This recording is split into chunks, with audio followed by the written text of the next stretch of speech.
Thanks, everybody. I'm really happy that you're on. We're going to have a great time tonight and a very effective time tonight, I believe. Okay, so let's get started here. Let's get started with this very, very appropriate topic tonight. Okay, so again, this is T.R. Becker coming with you live with your next edition of Secrets of the Spiritual Millionaire. And I hope you're doing amazing today and that you are ready to go. Again, I want to congratulate you for being on today's webinar. You know, I have a saying in my seminars that Woody Allen created in the beginning. And can anybody tell me what that saying is? He said, what? 80% of success is just what? Write it in. 80% of success is just what? That's right, showing up. I see a lot of you have been with me before. Showing up. And I think that's true, don't you? 80% of success is just what? Showing up. Most people, they talk themselves out of everything. And you know what? I'm going to say this right now. Write this down. Write this down. In virtually 90% of cases, action beats inaction. I'm going to say it again. Action beats inaction. Write that down. Action beats inaction. So what does that mean? It means that, you know, a lot of times we're invited to do something and go, oh, yeah, well, you know, I'd like, I don't know, I'm busy and I'm kind of like, oh, no, I don't know if I feel like it. And a lot of people last minute, even I take a look at this, you know, and there's over 1,000 people registered, but literally on the live part, you know, generally like about half. You say, where's the rest of the other people? They paid for it. Well, they're going to listen to it later. Here's the problem, my friends. Later, very often, never happens. And you know that. You know, how many times have you said later and it never happened, right? So that's what that means is you got to do it now. Whatever you're thinking of doing, you just do it now. Just keep on saying yes. All right. So there's a saying. I want you to write this down, please. There's a saying that says this. I use this in my courses all the time and when I'm teaching people how to teach. And it says this. What I hear, I tend to forget. What I see, I tend to remember. But what I do, I understand. Let me say that again, okay? What I hear, I tend to forget. What I see, I tend to remember. What I do, I understand. So what does that mean? The more you do, the more you do, the more you what? Do. The more you do, the more you participate, the more you are involved, the more you will learn, and the more you learn, the more knowledge you have, and the more knowledge you have, the more choices you have, and the more strategies you have, and the more successful you will become. Yes or yes or yes or yes. Okay, so before we go into this week's topic, I have a very, very, very important question for you. And the question is this. If you couldn't hear that, that was a drum roll on my desk, all right? Okay, here we go. Can you guess the question? Here it is. Did you do your homework from last week? Oh my God, what a surprise question! He only said he was going to ask us, and he did. Ha, ha, ha. Okay, did you do your homework from last week? Now, I asked you to do a few things, a few different things, but I'm not going to count those things. I'm only going to count your primary homework, which was simply repeating the mantra. Here was the mantra. I love myself. I honor myself. I respect myself.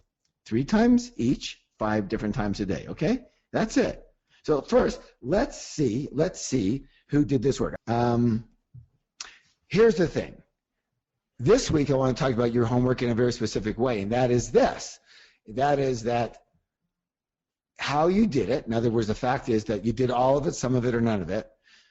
How you do anything is how you do what? How you do anything is how you do everything. What does that mean? What does that mean? It means if you did it fully, if you did all of it, it says a lot about you. And if you did some of it, it says a lot about you. And if you did none of it, it also says a lot about you. Because here's the thing. Since how you do anything is how you do everything, the very same reasoning or excuse or rationale you give yourself as to why you did or did not do it all, in my humble experience, is the exact same reason you may not be succeeding to your full potential. Okay? Now, I'm going to say this again. This is very big, so start writing these things down, because you know what? In a seminar setting normally, or if I'm hearing people, live, and they're getting, I'm coaching them live, which is very hard to do with 1,000 people because the lines just screw up and you can't hear anybody, you can't understand them. It's a drag. When technology gets better, maybe we'll do that again.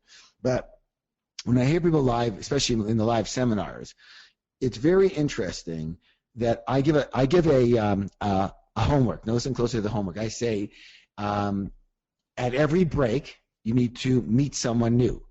Every break you need. How many people agree to do that and commit to doing that at every break? Okay, I say this at the beginning of the 3-day course or 5-day course. And everybody puts up their hand. Anybody not? No, okay, they all put up their hand. Great. So you're going to meet someone new at every break, right? Okay, great. How long does it take? It takes, well, I don't know, 10 seconds, 20 seconds, a minute, whatever. I didn't say you have to do their life story here and, and marry them or something. Just meet them. Okay, great. So then I say at the end of the first break, I say, okay, how many people met somebody new? And about 80% put up their hand, and 20% don't put up their hand. I say, stand up if you did not meet somebody new. That's cool. So I just want to see. So they do. And then I take to one person. I go, okay, why didn't you meet somebody new? You agreed to do that. Well, I was just too busy. I had a lot of things to catch up on from the program, and I had a bunch of emails I had to catch up on really fast in 15 minutes, and some texts I had to catch on. I was just really, really too busy. I go, great. That's your life. That's your life right there in a nutshell. You just got your life in 10 minutes, okay? Well, no, I don't always do that. Yes, you do. You just did. You not only just did it, but you did it. You actually were out of integrity. You committed to doing it. You had your hand up, and then you didn't do it even on the first break. Your reasoning is the reasoning you use because your mind buys into that. You buy into that. Okay, when your mind says, I'm too busy to do this, you go, okay, I must be too busy. You see, you believed your mind saying you're too busy. But you know what? I'm too busy is a habit. I'm too busy is a habit. I'll get another person, for example, and I can tell someone's life, their entire life story, and whether they're going to be successful or unsuccessful, or easy or hard, in 10 seconds. Someone else will say, well, I saw a group of people, but I didn't want to disturb them. They looked like they were talking to each other, and by the time I was waiting for them to break up and talk to one of them, you rang the bell and the break was over. Now, by the way, I'm talking about your homework here too, and your life for the last week. The break was over, so I didn't. So in other words, you didn't want to disturb them. Is that what it was? Yeah, I didn't want to, seem like I was disturbed. Right. So in other words, you were afraid you're afraid of disapproval, aren't you? You're a people pleaser, aren't you? You're afraid of somebody not liking you, aren't you? Then the person just starts, going lower and lower and lower in their seat, and pretty soon they get it. Yeah, that's me right there. Yeah, that's you, and that's why you will not succeed to the fullest. Until you can get over that problem, that issue of being afraid of other people not liking you, you will not succeed, because you're always, your mind's got you rigged, coming and going, that you're always going to be disturbing somebody. You're always going to be interrupting somebody. Even if a person was sitting by themselves writing something, you wouldn't talk to them because your mind would tell you you're disturbing them. The word disturbing and interrupting are part of your MO to take you out of success. Now, I hope you understand what I'm saying, everybody, because I am talking to you right now. I'm talking to those of you who did some of your homework or none of it. You believed something that you said. Your reason, how you do anything is how you do everything. I believe you're going to, those of you who did this, some of it, are you going to have some success?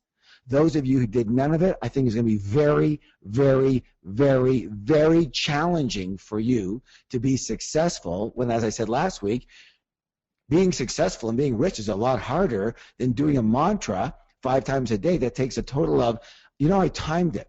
The mantra takes 3 times, takes 15 seconds. 3 times. So that's 75 seconds a day.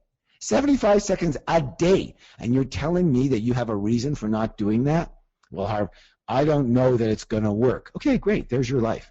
There's your life right there. You don't trust enough. You're willing to sign up and pay a bunch of money for a teacher, and then you don't do what the teacher asked you to do, even though it takes 75 seconds a day. Wow. Wow. Have a look, guy. Have a look, gal. That's you all over the place. And then you're going to get good advice later on in your life, and you're just not going to take it. Because why? Because you know better. Of course. Why else? Come on. All right? So again, I am not here to berate you. I am here to be your mirror.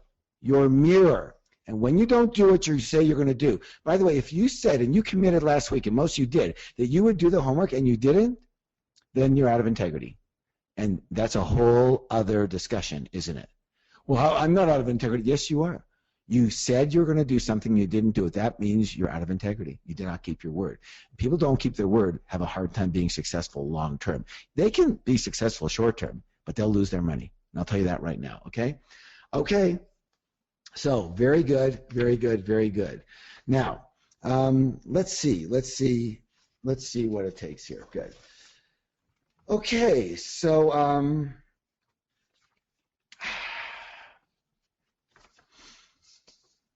anyways, this whole thing, again, a lot of people are just too busy, too busy, too busy. I get it. You're too busy, right? You're too busy to do this. That means you're too busy to create success and too busy to create balance in your life too. I can tell you that right now, unless you make up your mind that you are going to take the coaching and change things. Yes or less?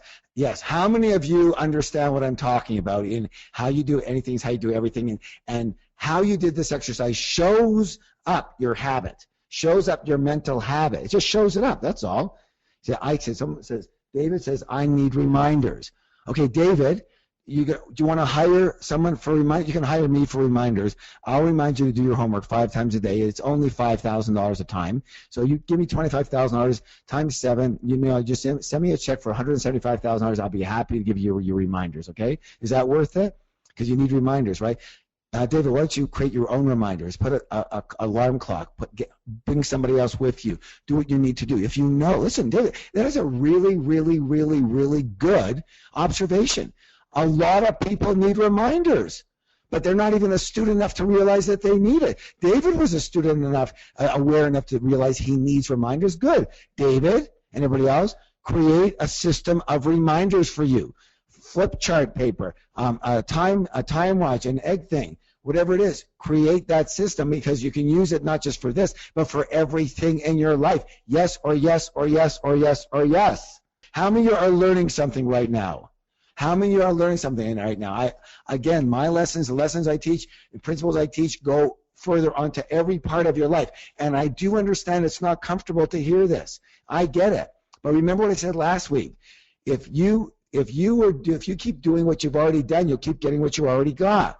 Understand? And here's the big thing. If you keep thinking, this one goes, whenever I see food, I do my mantra, my reminder. That's great, Janina, but you're going to be really fat, okay? You're just lucky I only do it 5 times a day. All right. So you get the point, right? You're learning. Good, you're learning.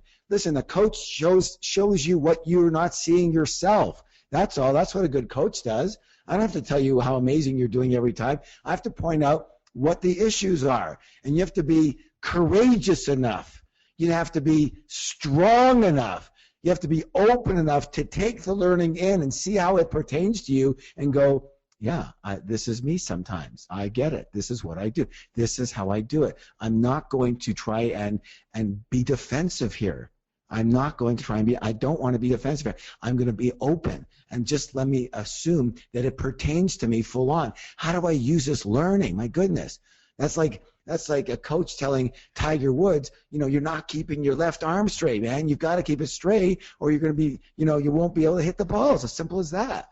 He goes, wow, yeah, thanks for showing that. He doesn't go, oh, what a jerky coach that is. He told me something that I don't keep my arm straight. Okay, right? Get it? All right. So let's see where we're at here. So as I said, today's topic is money, balance, and enjoying the journey.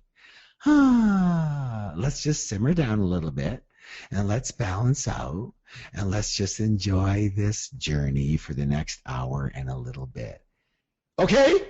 I even scared myself there. Okay, so here we go. Now this is just my style. This is just me. I'm not angry. I'm not upset. I'm just passionate. I just believe in it because you know what? All the things I'm telling you that you may be doing when you're not completing your homework or you're not in integrity is all the stuff that I did when I was broke. Exactly. How do you think I can recognize it? Why do you think I'm so sure of it? Because it was me, T. Harv Eker, before I had the T, okay, which I use mostly for teaching. And one day, maybe at the end of this series, I'll tell you what the T stands for, because it's not my real name, okay? But it was before I had the T. It was just Harv Eker, and Harv Eker was broke for over 12 years of trying anything and everything. And a lot of the things I'm talking to you about right now, about integrity, about doing what you said, about commitment, about how you do things, how you do everything, was me. But now I know it was keeping me broke. Okay? All right, good job. All right, put your hand on your heart and say, I am a spiritual millionaire. I'm a spiritual millionaire. And if you still have time, I want you to write it in there so you can use your fingers and be participative. I am a spiritual millionaire. So we're talking about money, balance, and enjoying the journey. And again, this is one of the biggest problems most people have in their lives, isn't it? As in, hey, how am I supposed to succeed financially and handle all the other aspects of my life? As in, how am I supposed to stop and smell the roses? Well, all I have in front of me is weeds, problems, and deadlines. They don't look like roses to me. This is stressful and frustration. Hey, how am I supposed to enjoy the journey when I'm broke? Okay? Or how do I create passive income when I don't have any money to even invest? Or how do I separate my business life from my personal life? And it's especially hard when I work out of my house. And on and on and on and on and on and on and on. Yes or yes. So like I said, this topic of money and balance and enjoying the journey is a huge challenge for most people. So let me begin by opening the discussion with my own question. My own question, okay? This is a question from this guy. Let me look at his name. Harv. Harv asks this question. Harv says this. What does the topic of balance and enjoying the journey have to do with spirituality? Harv, what a great question that is. That's you deserve a reward. So here's my take on the correlation between balance and spirituality. Is everybody ready? So first of all, I want you to take a look at spirit, or what I call the universe. And to me, they're interchangeable, okay? And to you, they may not be, but that's okay. Whatever you deem as spirit is spirit to you, and I'm not going to get into the yes or no or right or wrong, because until you see, when you make a statement, a big green check mark in the sky, we're never going to know, right? So we all have opinions and feelings, but there's generally a feeling, at least my own humble thoughts and experience says, that you take a look at spirit or the universe and notice how in the universe, pretty well everything is in beautiful balance. It just is. There's a perfect balance between the trees giving off oxygen and the people who need oxygen to live, and a perfect balance between the people breathing out carbon dioxide and the trees needing carbon dioxide to live. There's a perfect balance between heat and cold, at least on this earth. That's why we have a life.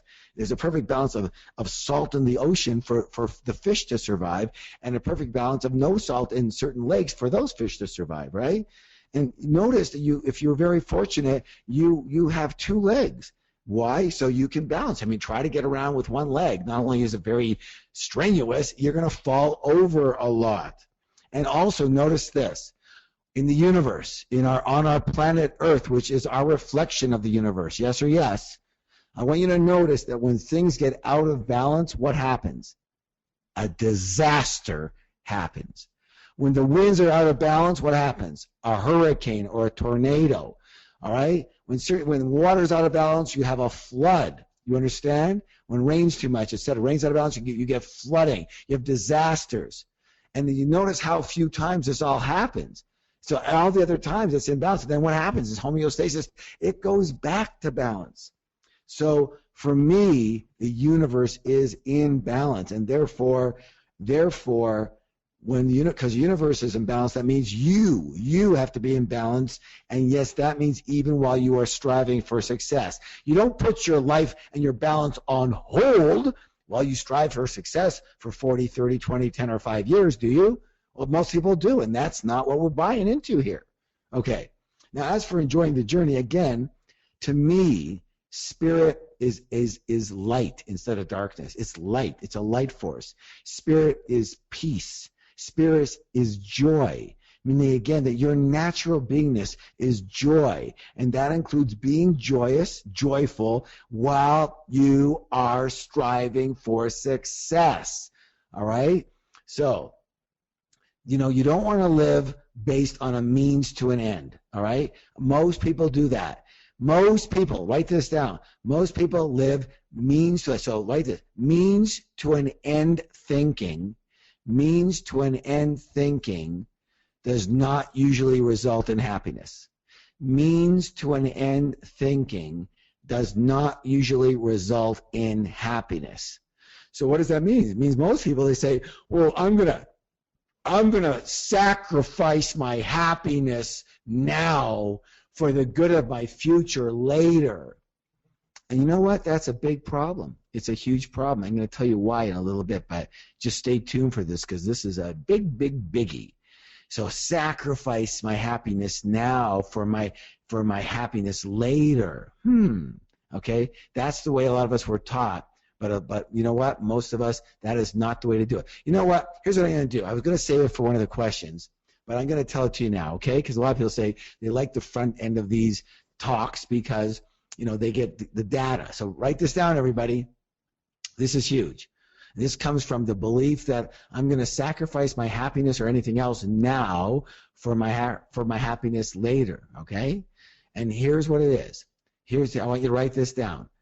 Practice happiness now. Write it down. It's one of the biggest things you could ever learn in your entire life. I just gave you something that could be worth $1 million, $10 million at least.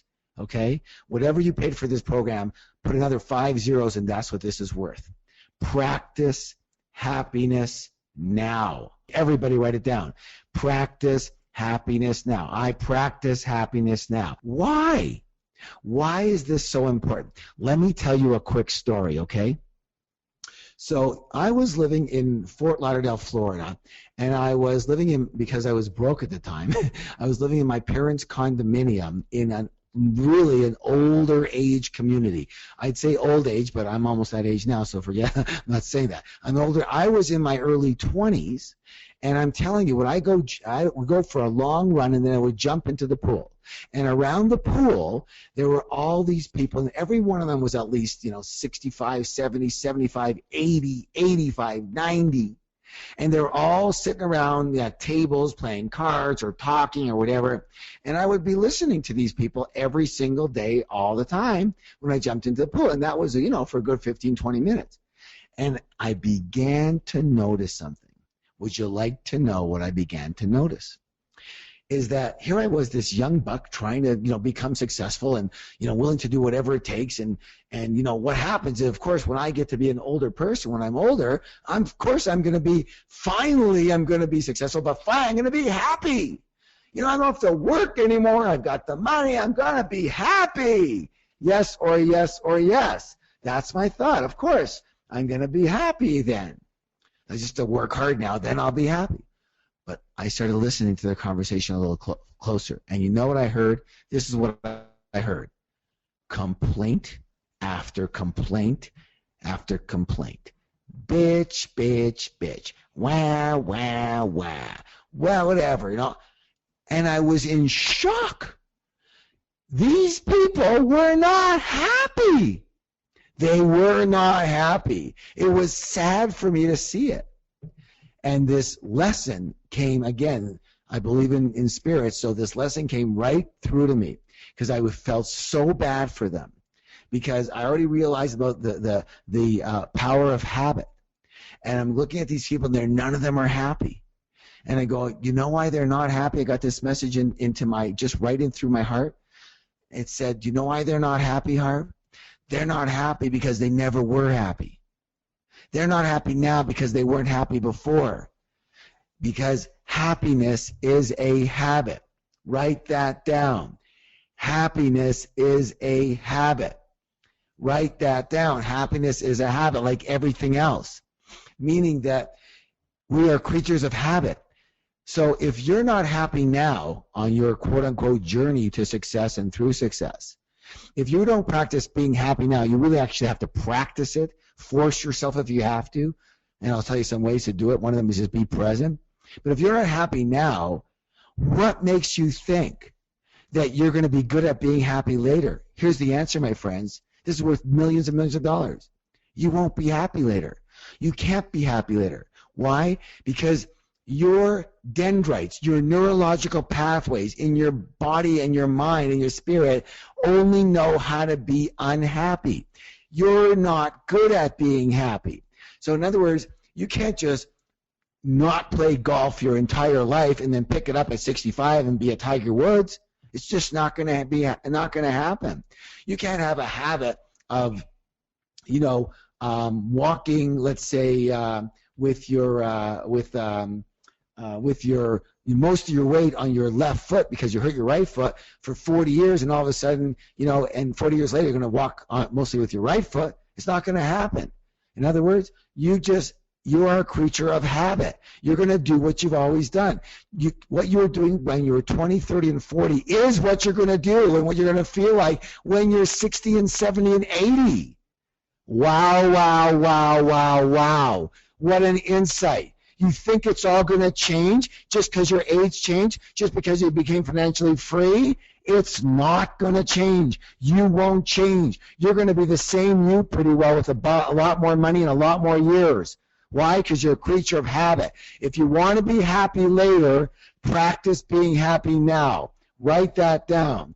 If I want to be happy later, I must practice being happy right now. Write it down. If I want to be happy later, I must practice being happy right now. And that should be almost the end of the talk tonight, the end of our discussion tonight. For every single person, start practicing being happy now. Force yourself now. Do what makes you happy now, okay? Because later, you're going to be habitually miserable. You can't be miserable now for 40 years and all of a sudden be happy later. You can't be, half empty now and then be fully fulfilled later. It won't happen. Okay. So we're going to start a few questions here. We'll take a few of them. And before I do that, again, what's your question? It's not, does this answer pertain to me? What is your question? Is it, does this answer pertain to me, or what is it? I want to see what you write down. Who can guess what your question is? It's not, does this question pertain to me? What's the word I'm looking for? How does this question pertain to me? Okay, let's see what kind of questions that we can pick up here, and what kind of responses we might be able to project that will be appropriate for you in your life. Okay. This one's not a question. This one is a lesson for everybody. But I put it up here on a Post-it note right in front of me here because I want everybody to get this, okay? I could have said it a bit earlier, but I didn't, so I'm saying it now, okay? Oh, well. There was someone this week who posted on the Facebook page that unfortunately they had lost their job and they would now need to drop out of this program because they couldn't afford it, okay? And listen, I feel for you, the person, I feel for you, and I feel for anybody and everybody who that happens to. I got it. I understand what you're saying. I hear what you're saying. But as your coach, I'm not buying what you're saying. You see, every other coach will buy what you're saying. Everyone will say, oh my goodness, how terrible. And it could be terrible. It could be a blessing. And they'll go, oh, my sweetheart, maybe everybody should chip in for you, and that might be a good way if you institute that. And I understand, and maybe later when you get your job back and you have some more money, you can start to be involved in this. And I get it, and I love you. And you know what? Because I love you, I'm not buying it. And I'm not buying anybody's excuses for anything other than success and doing what you said you're going to do. Listen, my friends, I am a warrior. I am a warrior. And so are you. It's in your genes. It's in your blood. I teach enlightened warrior training. Let me talk to you about this a little bit here. Now, in the real world, of warriors who are actually in real war, in real battles, what are their choices? They can either succeed or what in battle? Succeed or die. You see, it's succeed or die. In the real world, the real warriors, you either succeed, means you win the battle, or you die. That's just, it's the way it is. But you know what? In your life, in real life, when it comes to success, you must be a warrior, and you must do a WIT. What does WIT stand for? And write this down. You must be willing to do whatever it takes. Do whatever it takes to succeed. So, what does that mean? If you lose your job, to me, that's the same as someone came in and stole your wallet. To me, that's the same as I broke my leg. To me, that's the same as I need this to buy something else. To me, that's the same as this or that or whatever. I didn't even hear the instruction. I don't care. None of those things matter to me. You want to know why? Because for a warrior on the battlefield, there's no excuses. For a warrior on the battlefield, nobody cares why you didn't succeed. Nobody. And by the way, in real life, I'm going to say this, and I say this with compassion for everyone. If you don't succeed, nobody cares. They just don't. Only you care. Okay? It'll only affect you and your family. All right? So here's in my seminars, when I get people saying, Harv, I want to take this course, but I don't have any money, I say, okay, well, go get the money. Well, I don't have it. Well, go get it. Oh, I don't understand. What do you mean? Go create the money. Well, how do you create the money? Well, I've just been teaching you how to create money the entire time. Go solve a problem for somebody, charge them a little bit, and then solve it for somebody else, and do it again and again and again until you have the money. How hard is that? Okay? Don't ever live with the rationale/excuse that I don't have the money. You know why? Because if you will buy into that excuse now, then your habit is to buy into that excuse later, and I can't have that. The reason I can't have it is not because of my program. It's because I want you to have what you want in your life. And here's the thing. You must now go out and create $1,000. You got to create it, a new $1,000. And the beauty of this is when you create this new $1,000, guess what you're going to have? The ability to create a new $1,000 every time you want $1,000. Do you understand? It's easy to give up and go, I lost my job, and so I can't. Forget it.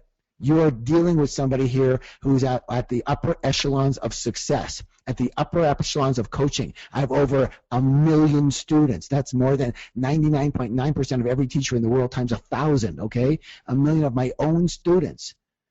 I don't buy it. I cannot buy it because I need you to succeed. I need you to succeed so you can succeed with this. You can succeed with anything. How you create the success will be how you create your success in the future. And by the way, losing your job is the best frickin' thing that can never happen to you. Thank you very much. I want everyone to respond. Did you understand what I said? Did you understand it? Did you understand it? Yes or no? Yes or no? Thank you. Thank you. Thank you. Do not take no for an answer. Do not take, well, I can't because nobody cares about your can't. Your can't is your own BS going up against you. Forget about your can't. Just make it happen. I'll tell you this, everybody here, I'm going to be harsh with you right now. I'm going to be harsh with you. I'm going to give an example. I normally only give in warrior training because there they've signed up for it. But you know what? That's enlightened warrior. This is spiritual millionaire, which means you cannot buy into your excuses. So here's the thing. This is a terrible example, and I understand it's terrible. I understand it's not going to happen. It won't happen. But I use it to prove a point, just like being emphatic. I hope you understand. And I apologize in advance if it offends you. If it offends you, it's your problem, not mine, just so you get it. So I don't want to say your name, but the person who said, I lost my job, and that's why I don't have $1,000, I have a question for you. I'm going to suppose and assume that you love your family, because you sound like a very, very wonderful person. You really do. The way you even wrote that up in the box was beautiful. You're a beautiful person. Okay? You're just used to having people being okay with your excuses. So you have a wonderful family, brother, sister, mother. Let's say I put it to you and I said this, Mr. X, if you don't come up with $1,000 in the next 7 days, I'm going to have to take your family out and execute them. I told you it's a terrible example, but it's real. It's strong. You're going to have to take your family out and execute them. You have 7 days from this moment on. Go. You know what, Mr. X and everyone listening, I guarantee one thing, you will have that $1,000 not in 7 days, not in 6 days, not in 5. You'll have that $1,000 in 3 days, 2 days, 1 day, some of you 1 hour. Why? Because you got to. Because you got to. And you know what? To succeed, you got to have something in you called the got to. I got to do it. I have to. Because if it's, well, it would be nice to, which way most people operate, it would be nice to. Guess what? Nice tos never make it. I didn't say nice people don't make it. It'd be a nice to. I mean, if it's comfortable, if it's easy, I'll do it. But if it's not easy, I'm uncomfortable. I'm not going to do that. If you can put conditions around your success, you will never succeed to your highest ability. Do you understand that? And I guarantee one thing, you'll never get rich. You must not put any conditions around your success. You do whatever it takes as long as it is ethical, moral, and in full integrity. And whatever it takes doesn't mean over anybody else. It means you. You cannot buy your own excuses. And excuse me for saying the word excuses instead of a nicer word, rationale, reason, okay? Just forget. I don't care, because I said earlier, it's reasons or results. Reasons or results. You signed up on this program for me to coach you. I'm not going to take anything but a successful result. That's the only thing I will accept from all of you. Do you understand? Are you willing? Are you willing? Say, I am willing. I am willing. I will do whatever it takes. Okay, thank you. Good job, everybody. Okay, I had to put it out there with full respect and full honor to Mr. X, because you have given us a gift of bringing out that point that may not have even come out in this entire 8 weeks. Okay? Thank you so much. All right, let me get to some of these other questions here. I got Diora Abdulleva, and she says, I love the work that I do, and due to my profession, I have to work 90 hours a week for the next 2 years, so later I can pick more reasonable hours.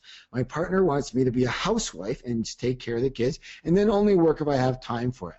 His request does not work with my career ambitions, and I don't want to lose sight of my own personal goals and dreams. How do I balance it all? Okay, Diora, I'm not sure what you do that takes 90 hours a week for 2 years to be successful, unless you're maybe an intern at a hospital and you're trying to be a doctor. But if that were the case, then your partner would say should only work when you have time for it. That's a bit odd. So listen, common sense, as they say, is generally the least common thing in the world. Write that down. Common sense is the least common thing in the world. Diora, 90 hours a week for the next 2 years? Sounds a little on the imbalanced side to me. That's more than double a normal work week. And by the way, if you're going to be an entrepreneur and you're going to make it happen, you can't work 40 hours a week. But you might work 60, you might work 70, you might work 80. Once in a while, you might work 90. If you work 90 hours a week for 2 years, you ain't doing something right, okay? You're way too much of your time in there, okay? Now, your partner wants you to be a housewife and take care of the kids. And if you got kids, how on earth could you possibly work 90 hours? So this whole thing smells funny to me. It smells funny. You're really stuck on your thing, and your partner is really stuck on his thing. And this just takes some common sense. You are in outer limits on your request, and he's in outer limits on his request. Here's what you do. You need to talk. You need to sit down with him and have a discussion, because you know what? You two are on opposite sides of the world, and it's not going to work out. It's simple as that. You need to have a discussion and create a strategy that works for both of you and the family. It doesn't sound like you're talking, because you're two extremes. So when you talk to somebody, everybody listen closely. When you know you need to have a conversation with your partner or your spouse or your friend, which is 99% of the time. You need to have a convo with them to clear something, have a certain understanding. How many of you know right now that it would be wise for you to have some kind of discussion about something with your partner or your spouse or your kids or whatever? You have to have a little bit of a serious discussion to discuss something. Here's how you do it. The last place you do it is in the heat of the moment. So it's not like, okay, I have to work 90 hours. And he says, what do you mean you have to work 90 hours? Who's going to take care of the kids? You should just be a housewife. I'm out there working. What's the matter with you? And then you go, okay, we're going to discuss this right now. Bad move. So you discuss it when it's a completely a beautiful time between you. You're out on Saturday night. You've gone to a movie. You're out for a dinner or a snack afterwards. And you're having a good time. And then you say, honey, I would love to discuss something with you. Would that be okay? And he goes, sure. Yeah, sure. What is it? Well, I feel this. And first thing you need to say, listen closely, everybody, is that I want you to be happy. I want you to be happy. And I hope you want me to be happy. Are you guys writing this down? I want you to be happy, and I hope you want me to be happy. And I would like to discuss the working arrangement with you in a way that makes us both happy, in a way that can work for both of us and for our family. I would love for us to work together, be on the same side, and create a strategy together that can work with both of us. Would you be open to that? And what's he going to say? No, you have a terrible strategy. He's probably going to go, if you say it that way, he's not going to be defensive. By the way, everybody, if you force your issue with somebody, you know what they're going to have to do? They're going to have to defend the same issue. They're going to have to be defensive, and you're not going to get what you want. You need to turn around and get on the same side of the table with that person. So you come up with a strategy, and again, I don't know. If it's your own business and you say 90 hours a week, that's insane for 2 years. It's just insane. You made that up. If it's someone else, if you're in a job and your boss says 90 hours a week for you to get a promotion, then you know what? Tell them where to go, because that's ridiculous. It's ridiculous. Whoever's doing that is taking advantage of you. Maybe you're in Japan or something. I don't get it, okay? So that's ridiculous. And you're being ridiculous to even put that number in there. And at the same time, if you want to have a career, then have a career, but do it in a way that works. Maybe you start your career part-time. Okay, maybe that is. And you take care of the kids in some time, and the kids are taken care of in other ways, okay? But hey, have some common sense. Work it out between you. Create a strategy between you that it can work, because you're both in it. You got to work together. You have to work together. Okay, so I want you to put your hand on your heart, everyone, and say, I am a spiritual millionaire. All together. I am a spiritual millionaire. One more time. I am a spiritual what? Let me hear you. Very good, very good. Someone says, very timely, actually. Yes, and have self-respect. Very good. Very good. Okay. Patricia Barros. I'm a mom of 3 children, and I work from home. I don't work when my kids are at home. That's nice. But in my mind, I notice I'm still working. I am deep in my purpose, passionate, and I feel somewhat disconnected from the rest of the world and other subjects. How do I create balance for a well-rounded experience? Okay. So it sounds to me, Patricia, and a lot of other people listening right now, that you sound balanced in body because, you said you work from home, you don't work when your kids are there. Balanced in body, but you're not balanced in mind. In other words, you have what we call should be here, should be there syndrome. In other words, a lot of people have this. I want you to say yes if you ever feel like when you're working you should be playing, and if you ever feel like when you're playing you should be working. So here's the thing.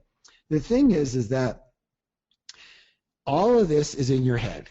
It's all in your head. And you just need to know that your mind is doing whatever it takes to take you out of being in the present where it doesn't really exist. So let's go over this really quickly for everybody. This is the spiritual part.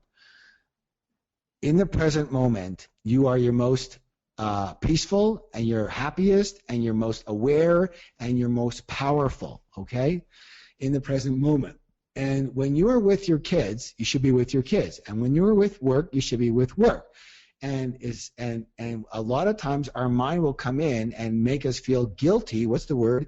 Guilty for being at one or the other. And the problem there, of course, it's the guilt. That's the problem, okay? Now, having said that, Patricia and everybody else, when you're deep in work and then you switch off and go to do something else, you're not a robot. You're going to have work energy. Everybody understand this.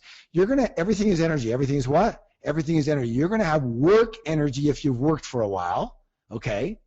And it's still going to be ruminating in your mind, okay, for another 1 minute, 10 minutes, 15 minutes, half an hour, maybe even an hour ruminating in your mind. Got it? And how many notice too that when you're playing, you have play energy and it's kind of hard to get to work, right? So you have that energy. You're not a perfect. So number one, don't try to be a robot. Don't think you're perfect. Oh my God, I'm now with my kids and this thought came in my mind about business and work, and oh, I'm a terrible person and I don't know what I'm doing. And no. Have a little bit of compassion for you, okay? A little compassion for yourself. All right. So that's the key thing. You're balanced in body, but you're not balanced in mind. If you're thinking about something else when you are doing something else, you're simply out of the present. So all you have to do is practice being present. Practice being present. Here's how I want you to do it. Everybody listen closely. How do you practice being present? Your mind chatters all over the place, blah, blah, blah. I want you to do this.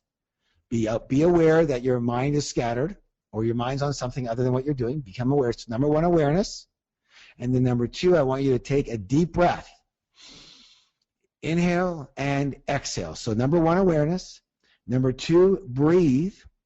Number three, I want you to quickly visualize, have an image of yourself in the position that you're going to be in a moment. In other words, let's say you've just come from work and you're going into being with your kids now.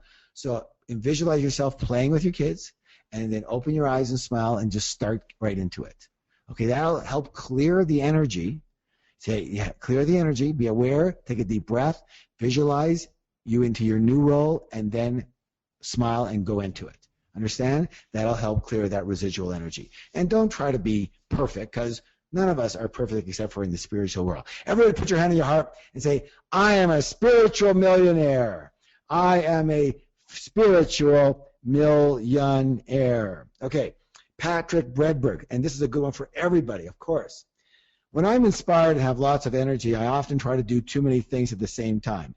And shortly afterwards, I'm exhausted and I just want to check out and rest. How do I prioritize and balance when there's so many things I'd like to get done? Okay, so first of all, Patrick and a lot of other people, you asked a couple of questions here, but I want to address something that says, when I have a lot of energy, I try to do a lot of things and then I'm exhausted and then I don't do anything. All right, listen, there's two ways to balance. Everybody needs to write this down. There's two ways to balance. One way is consistent balance, and the other way is what I call focused balance. One way is consistent balance, and the other way is focused balance. And I'm giving you gold here. How do I know this is gold? Because this changed my life. I didn't know this. Nobody ever told me this. I only started to realize when I tapped into spirit one day and it came through me because I was having such a hard time myself. See if you can relate. So here I am. I understand about consistent balance. I understand about structure. And structure is very important in efficiency and time. Yes or yes. You got to have some structure there. If you're left to your own devices, you're not going to do anything, of course, right? So you got to have structure. So what I started doing is I got because I had a hard time like staying focused on things and getting everything done, et cetera, et cetera. So what I did is I got a calendar, I printed it out, like a doctor's calendar with appointments and times and every hour there. And of course, I wrote down what my goal was for the day every single hour. In fact, I wrote it down for the week. I'm going to do this at 9 o'clock, this at 10 o'clock, this at 11 o'clock, this at 12 o'clock, this at 12:15, this at 1:30. At 1:45, I'm going to, be able to sit down and chill out for 15 minutes. Then at 2 o'clock, I'm going back to work. 2:30, I do my emails. 2:45, et cetera, et cetera, et cetera. Beautiful structure. I looked at it and went, oh my God, when I do this, I am going to be Mr. Marvelous. Wow, totally amazing. So what happened on the first day when I started doing it? Not much of it. And what did I do? I beat the crap out of myself. Can anybody relate? Say yes, I can relate if you relate. So I structure the entire day. I don't do what I said I was going to do. I feel like crap, and now I just feel worse. Now all I want to do is sit in front of the TV and eat ice cream. Okay? Anybody relate to this? Okay? In some way, shape, or form, or chocolate, or whatever you want to do, I can relate. Right? Okay. So I'm going. Okay. Tomorrow you're going to do better. Whoa! Get the whip out. You're going to do better. You can do it. Okay? Yeah, you can do it. Tomorrow I'm going to do better. Tomorrow what happens? Same thing. Not much happens. I get one thing done, then I just berate myself for not getting the rest of it done and not doing what I said I was going to do, and now I'm out of integrity, and what kind of warrior are you, and you're not a warrior, and you don't deserve to teach, and what's the matter with you, and blah, blah, blah, blah, blah. Anybody relate? Say, I relate.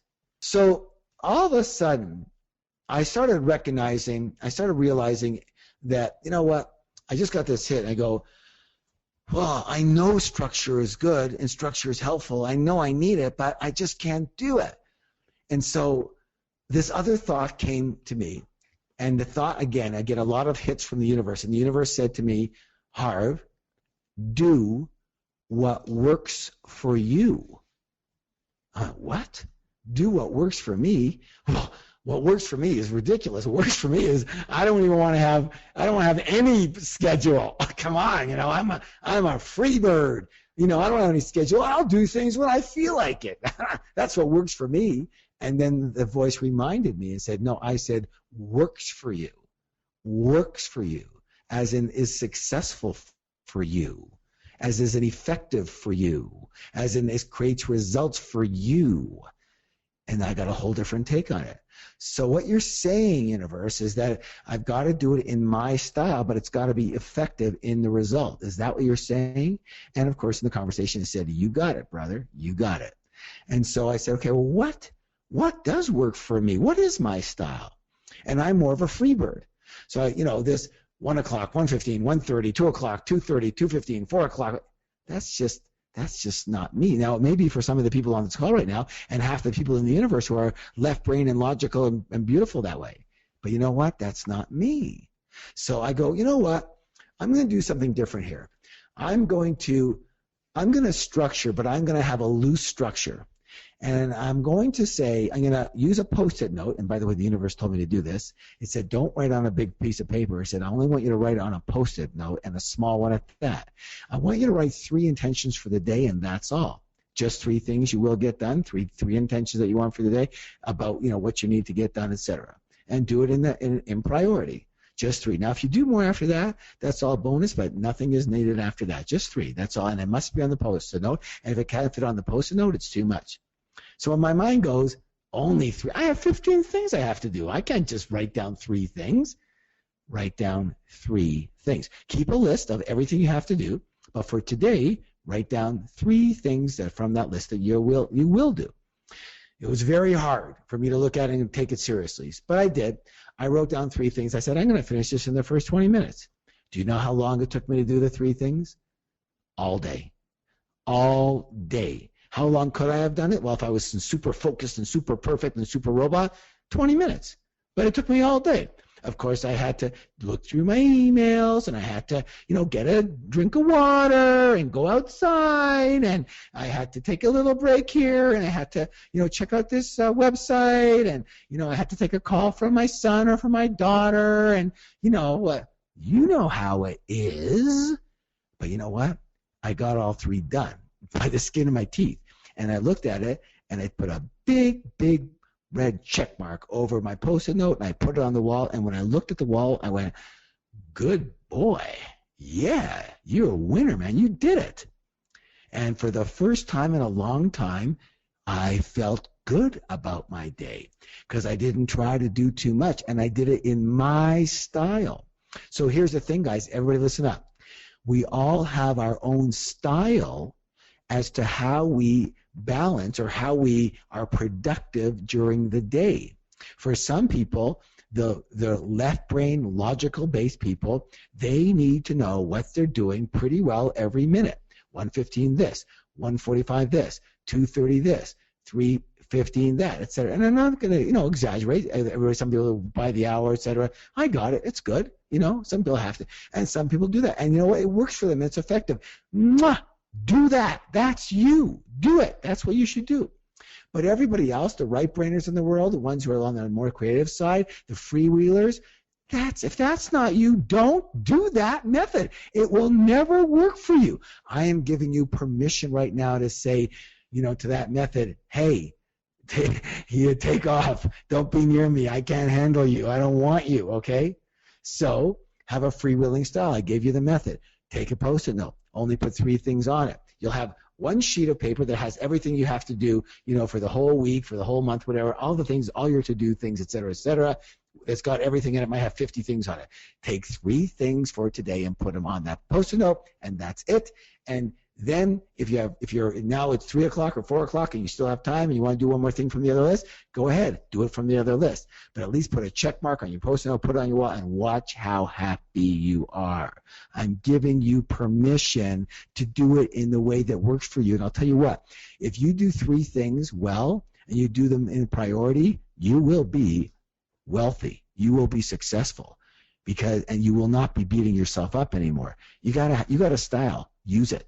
Okay, put your hand on your heart and say, everybody go, I am a spiritual millionaire. Let me hear you. I am a spiritual millionaire. Beautiful, beautiful, beautiful. Okay, so I got one here from Berta Silva, but again, she's representing who? Everybody. Listen closely. Harv, I tried to start a business of my own some years ago. I noticed that the whole thing was taking over my entire life. Yeesh. I was in a bad mood. I wanted to work all the time. I made no time for my kids. That's why I stopped thinking of creating a business of my own. If I were to ever start up a business again, how do I best go about balancing and making it successful while still making time for everything else around me? What a great question, Berta. I'm just upset that I didn't ask it myself, and that now I can't get the reward. Okay, here we are. So listen, I want to teach everybody a method of living your life. This is a big one here, okay? Get it? A method of living your life in a way that you can and will be highly, highly, highly successful, and you will be taking care of the other priorities in your life as well. Are you ready? If you're ready, say, I'm ready. This is another thing that changed my life. By the way, I only teach things that worked for me and work for me. If they don't work for me, why would I teach them to you? Okay, that would be other people. You know what a lot of teachers do? They say, okay, I'm going to teach this subject, and they read some book or listen to some program and put in their own words and put a little bit of their own experience in it and then teach it. That's great, fantastic, power to them. That's just not the way I am. I'm not wired that way. I only teach what works for me. If it didn't work for me, I throw it in the garbage. I never even think about it again, except for to tell you, don't do that. I did that. It didn't work. All right? Listen closely. So Berta said that the whole business thing was taking over her entire life, didn't have her kids. Okay. So that's what happened to me. Okay? Don't do that. It's a bad thing. Okay? So here's how this is the number one technique, method, strategy for being successful and balanced at the same time. And I'll talk to you about two balances in a moment. Here it is. Are you ready? Here it goes. Write this down. It's called the Big Rocks Method. The Big Rocks Method. All right. Now, first of all, I want to tell you that I did not make this up, okay? I saw it in a book and I revised it a little to suit me, but I did not create this out of the ethers. And I don't remember the guy who did, but I'll tell you where I saw it. I saw it the first time was when I read a book called First Things First by Stephen Covey, and in it, it's not by Covey, okay? It's not Stephen Covey's. You know, I love giving credit where credit is supposed to go. It's not Stephen Covey's. It is in the book First Things First, and he talks about his professor or a professor that he knew of that did this demonstration. And the demonstration was they took a jar, an empty jar, a large jar, and there were on the ground or on the table were several different elements. One was sand, one was a pitcher of water, one was some gravel, and one was large rocks. Okay, everyone got it so far. So there was sand, water, gravel, and large rocks. And I do this, by the way, in my seminars, and I show people this demonstration, and I always give credit where credit is due. And I apologize I don't have it right now, but if you look in the book First Things First, he'll talk about this story, and he'll talk about a teacher who does this, okay? So I do the demonstration. So here it is. So in the first demonstration, I put in all of the sand, right, and fill it to the brim. And then I put in the water, but I can only get a bit of the water in because it's so sandy, it's all mucky. And because of that, it's filled to the brim, and I can maybe put a tiny little few little granules of gravel in. And the thing's full. And I cannot put it, there's no room for any of the large rocks, okay? It doesn't work.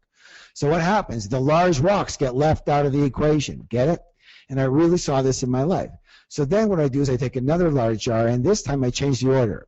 And what I do is first of all, I put the big rocks in, and they go to the top, but there seems to be all kinds of space below them. And then I put the gravel in, and all the gravel goes in the space that was left over. And then I put the sand in, and all the sand goes in the space that was left over. And then I put the water in, and believe it or not, the entire pitcher of water goes in. How on earth could this happen? How could this happen?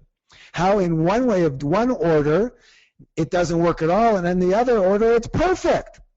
And that's why the method is called the Big Rocks method. Big rocks first. So what are your big rocks / priorities in your life that need to be taken care of in an average week or month, etc.?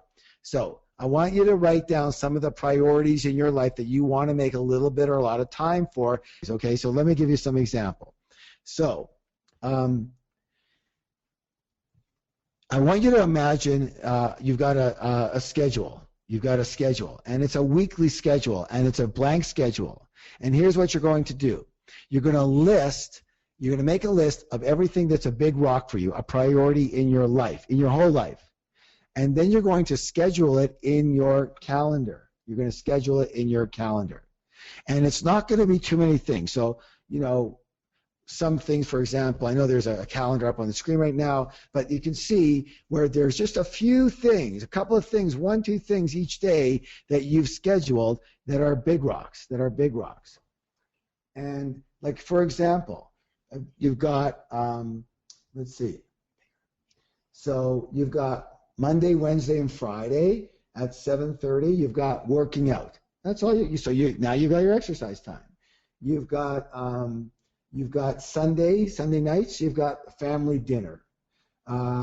You've got, let's see here, on Saturday mornings. You've got connect with spirit. That might be walking in the woods and hiking. That might be reading a spiritual book. Whatever it is for you. You've got things like, let's see what else we've got here. You've got Thursday night is date night, with your spouse or your girlfriend or your boyfriend. You've got Tuesday night is out with the girls or out with your buddies. Maybe it's once a week, maybe it's once a month. Do you understand? You might have Wednesday at afternoons at 3:15, I pick up my son from school, and it's father-son time until dinner time. Or I pick up my daughter from school once a week, and it's our time. And then we go home at 6 o'clock, and we just go to the park, and we throw a ball around, or whatever we do. Do you understand? So the most important thing about this is to know your priorities, just a few of them. Your relationship, your family, your health and fitness, your spirituality life, your friends, etc., your social life, etc., etc. But not work. Now, if there is something to do with business and work, then you can use it as a big rock. However, you can only have one or two of these things, and they can only be a couple of hours a week. That's all. Okay? So for me, when I did this, for example, one of my goals was to write a book, and it wasn't happening. And so what I did is I put it on my Big Rocks calendar, and I put down every Friday from 12 o'clock until 4 o'clock, I will write book. And I made an agreement, just like everything else. I was going to write my book from 12 o'clock until 4 o'clock every single Friday. Why? Because when I was just freewheeling it and saying, hey, I'll do it when I feel like it, guess when I did it? Never. Okay? And when I scheduled every single day, guess when I did it? Never. Okay? So if it's a major project that you're not doing in your regular business, your regular work, and you have to schedule it in, and take a big rock for it. So now that becomes a big rock. Does everyone understand? This can change your life. Now here's the thing. So now as you can see, you've got all your big rocks of your life handled every week or every month, whatever you say, okay? Every week. And you say, well, wait a minute. So by the way, what is the rest of the time other than sleeping at night? What is the rest of your time open to doing? Is available for work and business. Right? Now, someone said study. If that's what you do if you're a student, then it'd be a different thing. Okay, other things. No, not other things. Work and business. Remember we said this is a method that you could be balanced and successful. So if you take all those other times and you just say other things, that's not going to work, is it? You need to put extensive amounts of time into your business. So it allows you to take virtually all that open space that you see and put it into money making and business. Good or good or good or good. Say good or good or good. Let me see. Very good. Great. Thank you.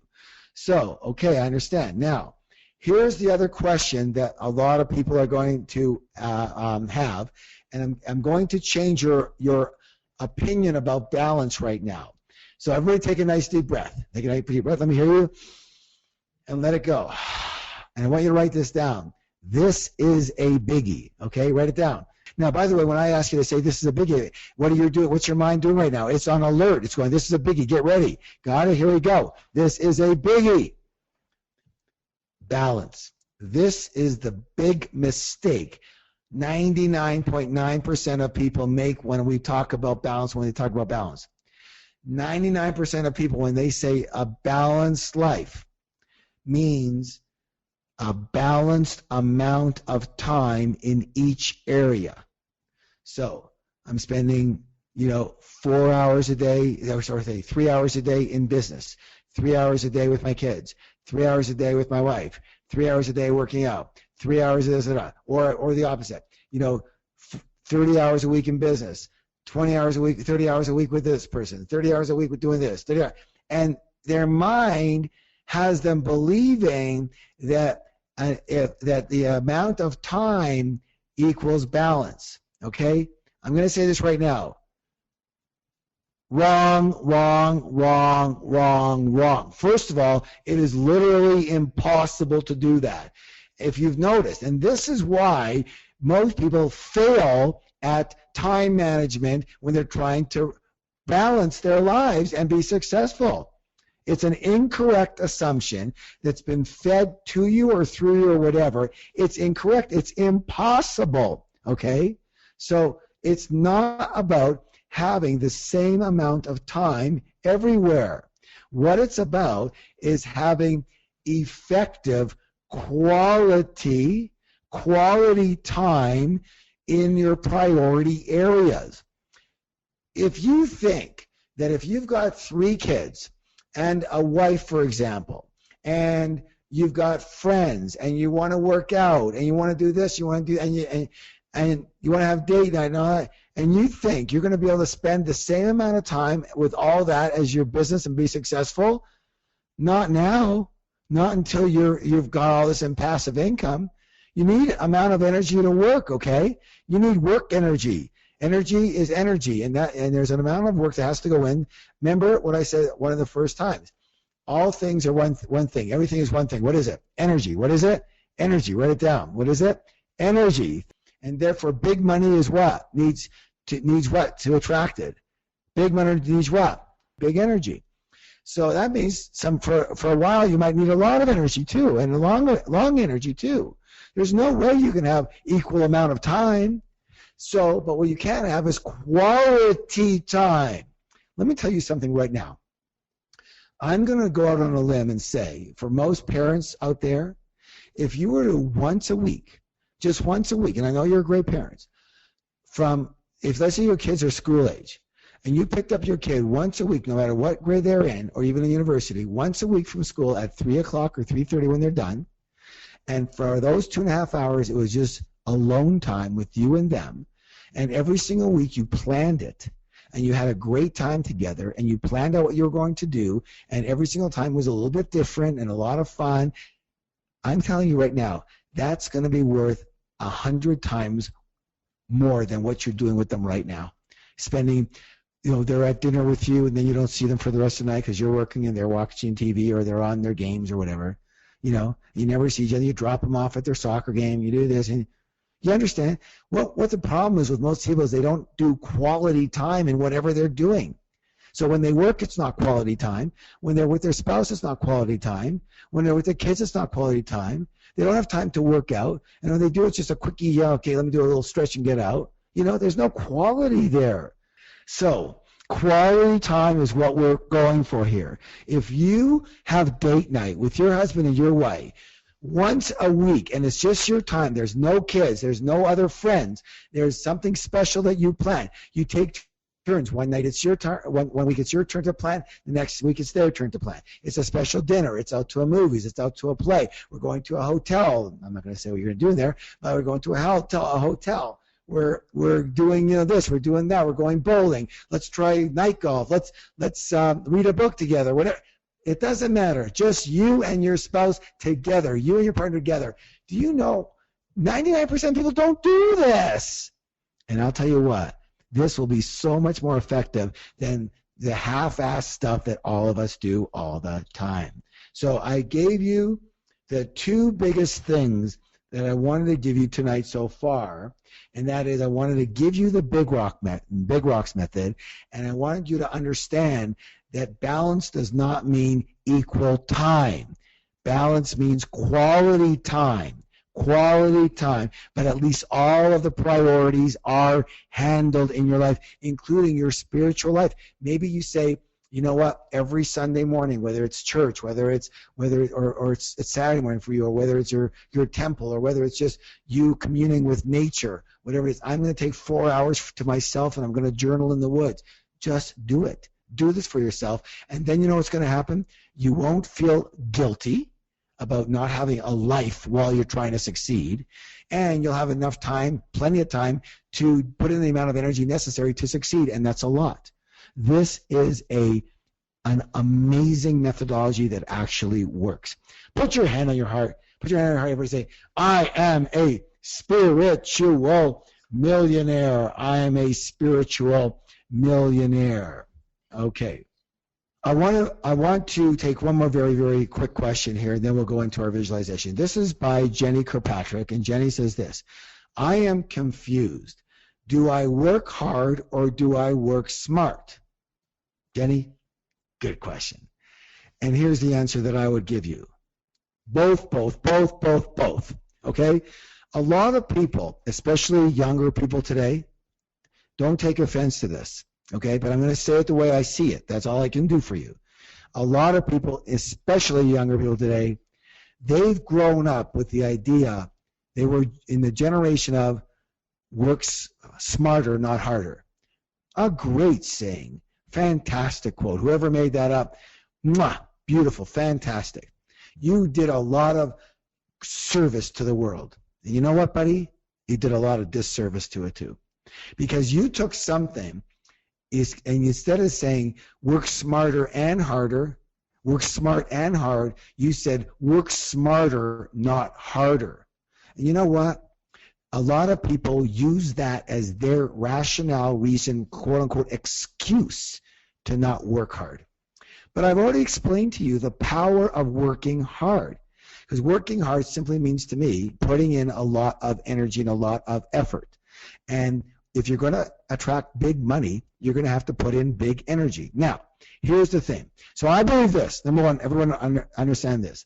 You must work hard.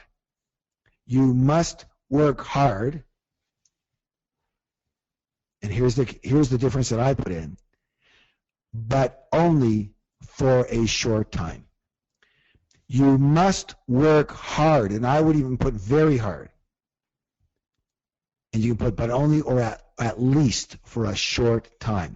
Now, how long do you have to work hard? Now, let's go back to energy, everybody. I hope you understand. This is where the spiritual millionaire comes from. It's energy, okay? How long do you have to work hard? How long do you have to put out big energy to get big money? Until your system works by itself. You have to work hard, put in a lot of big energy until you can, listen closely now, replace your big energy with other big energy that can work instead of you. This is the secret that nobody will tell you because they don't understand it themselves. They don't know it. Understand? What are you actually doing? You're putting out at the beginning of any business. It's got to be you. Okay, if you don't think it's going to be you, then you're. I don't know what business you're talking about. I don't know. I just don't live in that category. So sorry. At the beginning of your business, you're going to be the president. You're going to be the CEO. You're going to be the secretary. You're going to be the janitor. You're going to be everything probably. Okay. Whether it's for a few days or a few years, you're going to be everything until you find other people that can help you. It's as simple as that. And that's a good thing because you'll understand everything about the business. Yes or yes. Okay. Now here's the thing. So you're going to be putting in big energy to attract big, and start to attract big money, right? Now, what do you do? The minute you leave your energy, the minute you go away, what's going to happen to your business? If you're not putting in big energy, what are you going to get? You're going to get as much energy you've put in, you're going to get nothing. Unless you have done what? Unless you have replaced your energy with another energy. Give me some examples of what that might be. And by the way, the word I'm going to use is leverage, okay? Or replacement, or instead of you. What can work instead of you? Other people can work instead of you, yes? Yes, very good. Other people. Your money can work instead of you, but when you're starting a business, that's possible. Technology, excellent. A computer, technology, machines. Machines can work instead of you, okay? Houses generating income can work instead of you. Understand? Understand? So internet says all those things. So yes. Basically, you must replace yourself with something else, whether it's technology, doing what you were doing, whether it's other people doing what you were doing, understand? Or whether it's a combination of both, doing what you were doing to work instead of you. So the goal is that you need to create a system that works instead of you. And the system, listen close, what does the system do? The system, what does it do? Here it is able to provide the value you were providing before. In other words, the system provides the value, replaces you in providing the value to your clients. You understand? That's why a job, excuse my French, sometimes sucks. Because they won't let you replace yourself. You can replace yourself and then be a manager. That's great, you'll get more money, but then what? Well, now you're a manager. You're still working 45, 50 hours a week. Now you're working 60 hours a week. Oh, then you become vice president. Now what? Well, now you're working 80 hours a week. So, the whole idea of working for pay, working for by the hour or a salary, being paid based on your time, that is really, really very challenging to become rich. You can. I'll teach you in one of the upcoming ones about money management. You can become financially free. But rich, woohoo, you got a little challenge there, okay? I hope you're getting this. Yes or yes or yes or yes or yes. Okay, so you work. How long does it take to create a system to replace yourself? What I say, and all of you wrote it, 3 to 5 years. It takes about 3 to 5 years to replace yourself. If you can do it faster, great. If you do slower, that you're not doing it the way we teach you. 3 to 5 years to replace yourself with a system that does what you were doing before. In other words, produces and delivers the value to your clients in as good, if not better way than when you were doing it. Okay, so do you have to work hard? Yes, yes, yes, yes, yes, yes, yes. Do you want to work smart as well? Yes, yes, yes, yes, yes. Okay, what does working smart mean? Here's what working smart is. Listen closely. Working smart is working on creating a system that replaces you. That's what you do. You spend your time working on the system that will replace you in delivering the value and solving the problem that you were doing before, okay? You work hard on creating it. That's what a business really is. It's a system. It's a money machine that can work without you. If you don't have a system that can work without you, I'm sorry, you don't have a system. You don't have a business. You have a job, okay? And a lot of you are self-employed. In other words, you are the business. You know what? Very, very challenging to get rich unless you replace yourself and leverage yourself, which we will talk about. Okay, so I hope you're getting it. Do you understand? If you get it, say, yes, I understand. Yes, I understand.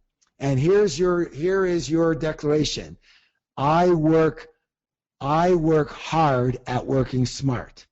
I work hard at working smart. I work hard at working smart. Means you. Now, by the way, here's the other thing I want you to get right now. Working hard does not mean it's not a bad thing. All that means is putting in a lot of effort and putting in a lot of energy. Effort is not bad. Effort is not bad. A lot of effort is not bad, especially if you're doing what you love, which we'll do in another session. Okay?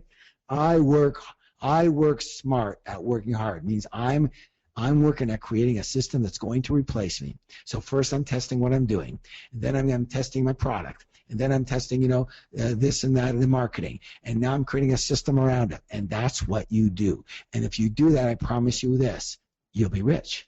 This is how you get rich. Working smart means creating a system. Working hard means putting a lot of energy into that, creating that system. Do you understand? Now, I don't know where you've heard that before. I don't know where you heard of it. You probably didn't. Because for 40 years I never heard of it. Because people don't talk like I talk. I'm not saying I'm any better or worse than anybody. I just try to dumb it down for me. See, that's the only thing I can understand. Remember I told you I didn't finish college. So I don't have the greatest vocabulary in the world. And, I got to keep it simple so I understand it. But what works for me is that because I keep it simple, a lot of other people understand it finally. Okay, good. You're going to work what? Smart at working hard. You're going to create a system that works without you. Okay, put your hand on your heart and say, I am a spiritual millionaire. Thank you, thank you, thank you. All right, it's a special time right now. Everybody take a nice deep breath and close your eyes. Close your eyes and breathing in and breathing out. And inhale and exhale. Inhale and exhale. And we are about to do one of our famous two-path visualizations. Okay, here we go. And get settled. And if your mind is saying, oh, wait a minute, I can drop this. I don't need to do this. I can just, go and do my thing or watch my TV or have work to do. And you know what? Say to your mind, thank you for sharing, and be a finisher. Because finishers are winners and non-finishers always come in second place. If you don't finish the race, you can't win the race. Learn to finish what you start. I'm going to do a whole thing with you at some point on this. Complete what you start. You started this program, you finish it. That's your character, period. It's a character of wholeness, a character of integrity. There we go. Thank you for understanding. So I want you to imagine yourself at a fork in the road. And there are two paths in front of you. And you don't know where it leads, but you take the path on the left. And I want you to start walking down this path. Soon you realize that this is the path of imbalance and struggle. the path of either too much or too little, and the path of unhappiness. And as you continue down this path, you are acutely aware that you feel very stressed. You seem to constantly be pulled in different directions. Should you handle business, or should you be with your family? Should you work more, or should you play more? Should you take care of that letter, or should you just do a workout right now? Either way you go, you feel like you can't win, and it never seems to last. It's a struggle, and you are not fully happy because of it. You feel a bit confused, and you wonder, does anyone really have it all together? Does anyone really get rich while maintaining joy and balance in their lives? You don't have the answer, and so you keep walking down this path, doing the best you can, but it isn't very good. You are still stressed, and you still feel guilty when you work, and you still feel guilty when you don't work, and even with all that, you're not even doing all that well financially. You realize that your life clock is ticking, and that you will not live forever. You won't. And you're fully aware that this road of stress and imbalance is not serving you, and that you are wasting your precious energy and time of life feeling this way. You're not fully happy, and you're not nearly as successful as you'd like to be financially. I want you to feel that feeling now, that you're not fully happy, you're not reaching your potential, and especially financially. And feel that feeling and make that feeling even stronger. And take a nice deep breath in and exhale it out. And so you make a decision that this way of being has got to stop immediately, but you're just not sure how to do it. You hear a voice. It's the voice of Spirit. The voice is in your heart, and it's the voice of higher wisdom. And it speaks subtly, but very clearly and very powerfully, and it's speaking directly to you right now. The voice says to you, it is time for you to choose a new path in life. Go back to the beginning of the fork once again. Do not think, just go. And lo and behold, you find yourself at the beginning, at the fork in the road, instantly. And the voice now says, choose the other path. Choose the right side. For this is the path of balance and joy while creating wealth. The voice tells you to start walking down this path right now, and you do. And as you do, you hear the voice following you. It's with you. And it says, the universe is in perfect balance, and you are a part of the universe, and therefore you must be in balance. It says, the universe is in perfect peace and joy, and therefore you are a part of the universe, and therefore you must be in joy, not just for a few minutes a day or on the weekends, but now, right now, and every now ongoing. It is up to you to practice being in the energy of joy when you play, and in the energy of joy when you work. And the way you do that is by looking for the good, looking for the joy instead of looking for what's wrong all the time. It's up to you to practice happiness now so that you can and will be happy later. The voice continues, happiness is not a result. It is a state of self, and therefore it can be altered by this same self. You create your own happiness. And I am hereby giving you permission, and I ask you to let go of these unsupportive beliefs that money and balance do not go together, because they do, and they do so beautifully. And I give you permission and I ask you to let go of the unsupportive beliefs that money and joy do not go together, because they do, and they do so beautifully. And the voice emphatically says now, it says, take a deep breath and put a smile on your face and pull your shoulders back and put your chest out and stand tall and stand in balance and stand in joy. And stand in balance and joy and in the image of you at wealth. Put them all together. Your balance, your joy, and your wealth all in one picture. Take a nice deep breath. Breathe in and breathe out. And feel this feeling of your balance, your joy, and your wealth. Huge wealth, huge happiness, beautiful balance in your life. Again, not necessarily in time, but in quality, all working beautifully together. Put that into your beingness. Feel that. This is the way you're supposed to feel. This is the way you're supposed to feel. You will create wealth with peace, wealth with joy, wealth with love, and wealth with balance. For you are part of the universe. This is who you are.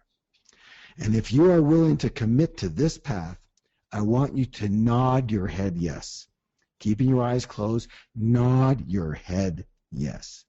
And again, now with your eyes still closed, I want you to touch your heart and with feeling, with emotion, with that feeling of balance, with that feeling of joy, with that feeling of wealth, I want you to put it all in your right hand. Put it on your heart and say, I am a spiritual millionaire.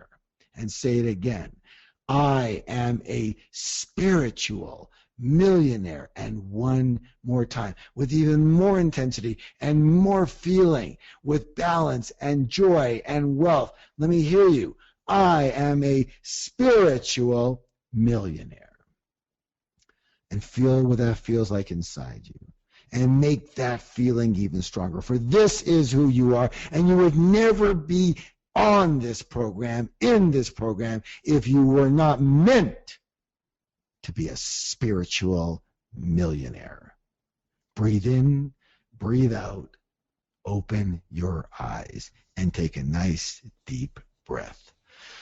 Whoa! Great job, everybody. Great job. I want you to write down a single word that describes how you feel right now. A single word that describes how you feel right now. Glowing, worthy, lovely. I can feel you in my apartment. That's good. Inspired, amazing, bliss, tears in my eyes, lifted, awesome, joyful, peaceful, beautiful, beautiful, beautiful, everybody. Thankful, fabulous, relief. Listen, guys, this is all you. This is all you. You know, you say, okay, Harp, I will appreciate and receive your blessings that, okay, that, you know, you might appreciate what I do, but listen, I appreciate what you do. If you were not ready for this, you would not hear this. You would not feel this. You are ready. And in a moment, your mind might take you out and say, you're not really ready. You say, thank you for sharing to your mind. That is the part of you that is constantly taking you out. Thank you for sharing, and go back to the feeling, and then all you're going to do is one step at a time towards what we've asked you to do. That is all. Listen, I'm going to say something right now that you're not going to like. Success is boring. Write that down. Success is boring. Success is boring. Okay, it's not this big hit. That's when you win a lottery, okay? That's not even success. That's just luck. Great. Success is boring. It's just taking one step at a time in what you learn to do. Learn and then do it. Learn and then do it. Learn and then do it. It doesn't have to be fancy. And you'll watch the results over the years start to come your way and go, wow, wow, it wasn't this big hit. It wasn't this big surreal. It just like happened. Do you understand? Do you understand? I hope so. So I want you to write down so you solidify for yourself your biggest lesson. So you solidify this for yourself. It makes it real. It makes it usable for you. What you believe to be your biggest learning or notice or reminder from today's session. What was your biggest learning or notice or reminder from today's session? At least what comes to your mind right now? Take a look at your notes. Give me some that we can read out so that people can get some other ideas and you get it solidified for you. Very good. Focused, balance. Beautiful. Big rocks. Very good. Practice being happy. Be enjoying now. Take more action. I'm a warrior. Beautiful. Very good. Small steps count. Very good. Quality time. You guys are rock. You guys are awesome. You guys rock. Look, big rocks. Beautiful. Rearrange the rock. I can be balanced. Practice happiness now. Beautiful, beautiful, beautiful. I love you guys. You guys are so good. I wish I could see you in person, and then I would just hug every single one of you. You guys are fantastic students. And you know what? You need to be a great student. When I'm involved in a webinar or a seminar, I pride myself when I go to a retreat on being a great student. Because if I'm not a great student, guess what? I won't be a great teacher. I won't be a great anything. You got to be great at whatever you're doing. If you do something for an hour or 2 hours, put your all into it. Be great at it. Be a great student, and be a great student for the spiritual millionaire, okay? Because great is a habit. Understand that. Great is a habit. Write that down. Great is a habit. Very good. Very good. All right, here we go. One action. Last part of it here for everybody.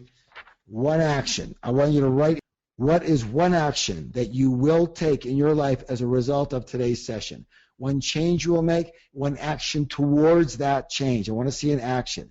Make it specific. Don't say, I'm going to be balanced, because that's not a specific action. Instead, you might say, I'm going to start my Big Rocks calendar. I'm going to write out my Big Rocks calendar tonight. Tonight. Good. That's an action. Or I'm going to make Thursday date night with my spouse starting this Thursday, and tonight I'm going to look for something, a place to eat on Thursday for our dinner together. I'm going to make the booking tonight. Okay, by the way, for a lot of you, it might be Thursday coming up very shortly. Maybe it's, I'm going to go for a walk in the woods this Saturday and every Saturday morning, and then I'm going to journal. And that's going to, I'm journal my lessons from my lessons from the woods. And right now I'm going to put that on my Big Rocks, and I'm going to look on my computer, and I'm going to find a hike that I can go to right now. Right now. You understand that? Okay. So let me see you take a moment and put it in the box so it makes it concrete for you. Let me see what you wrote as your actions. Okay. I'm going to write in my calendar my priorities. Good, good, good. My priorities, that's the list of things that are my priorities, and I'm going to schedule them. I'm going to work out 5:30 a.m. 5 days a week. Okay, I'm wondering right now, Nava, if you work out 3 days a week right now. If you don't, then 5 days a week is going to be hard as a first action, isn't it? Also, what time do you get up now? Do you get up now at 8 o'clock and you think you're going to get up 5:30? That ain't going to work, my sweetheart. Remember, we're creatures of habit. Make your first action easy on yourself. I have another program called the Life Makeover System, and it's amazing. And one of the biggest things about it that we teach you is make your action for that lesson as simple and easy as possible. Just your first action. What does that do? It puts you into momentum. Don't do things that you've never done before and make them huge, because you're never going to do them. Okay? Very good. Very good. All right. Listen, guys. You guys were just, rock stars tonight. I love your participation. I love it. It makes everything easier for me. It makes me look forward to being with you every week. Because if I was just with a blank screen, I can tell you, I would, as much as I love teaching, and as much as I think it's my mission, I'm a human being, and I need your energy to thrive. And, we interchange energies. And I love you and I respect you for being on this call. I hope you learned some valuable, valuable, valuable tools and strategies this time. But if you think that you're going to leave here without your homework, I don't think so. Why? Because A, I want you to do it, and B, I want to see what you're like next week when I ask if you did it. Because at one point in time, you're just going to do it just to be able to write down next week, yes, I did all of it. And you know what?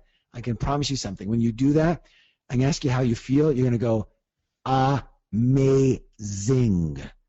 And that amazing feeling will transfer into everything in your life. Because when you accomplish something you said you're going to accomplish, even if it's a simple thing, you feel amazing. And that is a key to progress in your life. All right, here we go. You have a mantra, a declaration to repeat. Now, knowing that you can't give what you don't got, I want you to repeat this mantra when you arise in the morning and before every meal and before you go to sleep, 3 times each time. Okay? You can do it to yourself or you can say it out loud. I like saying them out loud. If your kids are looking at you funny, then definitely do it out loud. It's amazing. This would be the greatest thing you can ever do for your kids. Got it? Here it is. Here's your mantra. Write it down. I create wealth with balance and joy. I create wealth with balance and joy. I create wealth with balance and joy. Okay? I'm going to say this to you. So be it. All right, everybody. I want to say goodbye to you all. I love being with you. Thank you again. Thank you for your time. Thank you for your energy. Thank you for your support. Thank you for your love. Thank you for being part of the Spiritual Millionaire. You know why?